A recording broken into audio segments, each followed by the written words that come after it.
Hello and welcome to another video on DesignScript. In this video, I'm going to be discussing conditionals and Boolean logic. Conditionals are control statements that determine what blocks of code, what lines of code get executed and which don't. Conditionals operate on something called Boolean values. So we can make a simple Boolean value by assigning one of two values to, say, a variable. This can either be true or false. It can only be true or false. There's no maybe or perhaps. It's only one of two values. So if we print A, you can see that its value is true. Okay, not very stellar. Okay, but what the use of conditionals are in your line of code is, again, as a means of controlling one statement versus another statement. So here I'm going to test whether or not A is equal to true.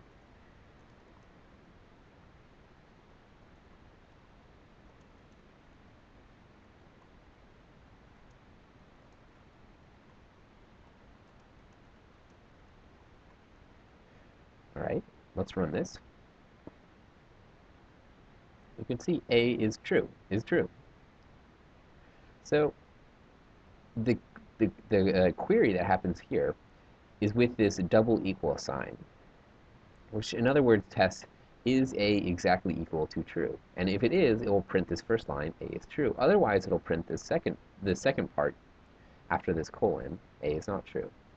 So this is a kind of the most basic form of sort of conditional statements. You have the sort of test condition, a question mark, and then say statement 1, or rather statement true, and then statement false.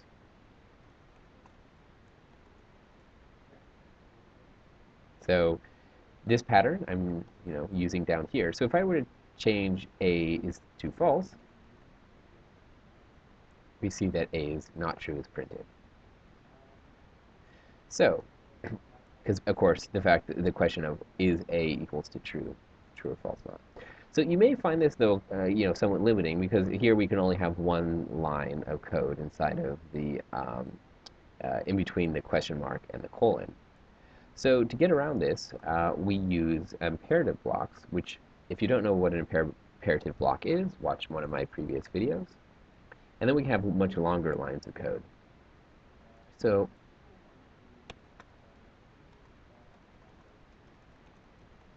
I can import the standard geometry library. I can say geometry is equal to imperative.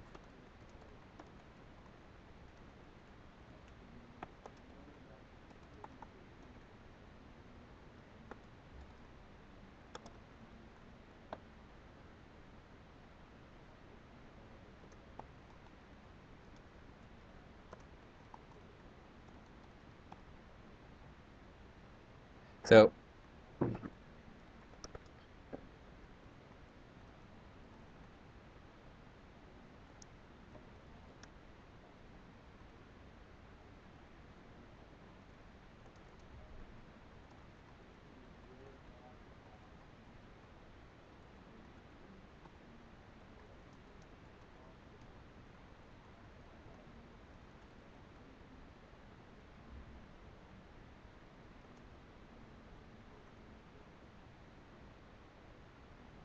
So here we can see in this block, I have another statement that's a bit longer than the question mark colon syntax. And what it does is it uses the if command, or the if keyword, and then an open parentheses, and then the test value, the sort of is this true or not, and then curly braces to enclose the code. So again, there can be any number of pieces of code. I could say A is equal to 10, and then use A in here.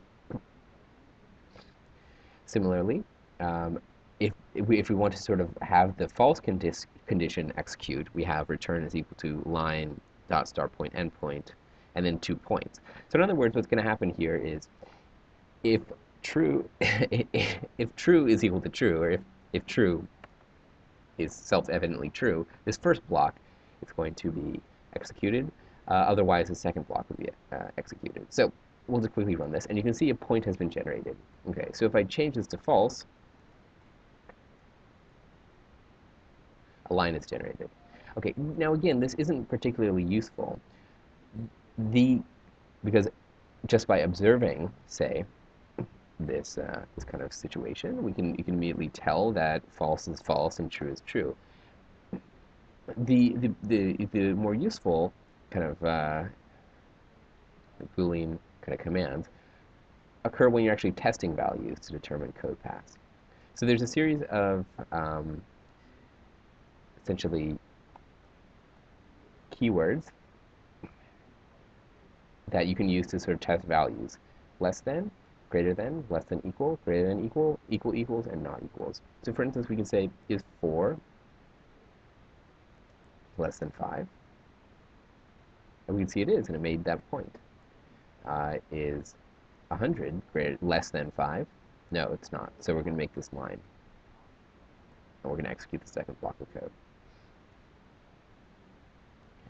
So to sort of wrap this up, I'm going to sort of make a function that kind of demonstrates how this works. Oops.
So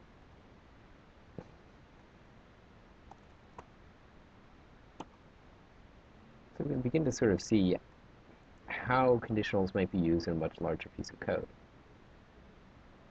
So we have this function make geometry, which will take a series of input numbers, 0, 1, 2, 3, 4, 5, all the way up to 20.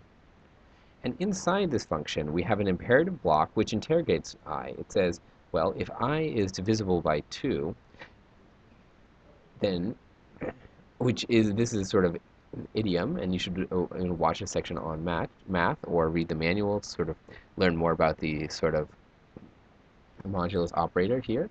But again, is testing if I is exactly divisible by 2, or I is exactly divisible by 3, create a point at I and 4, negative 4, 10.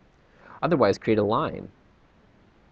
And again, this is kind of iterating across.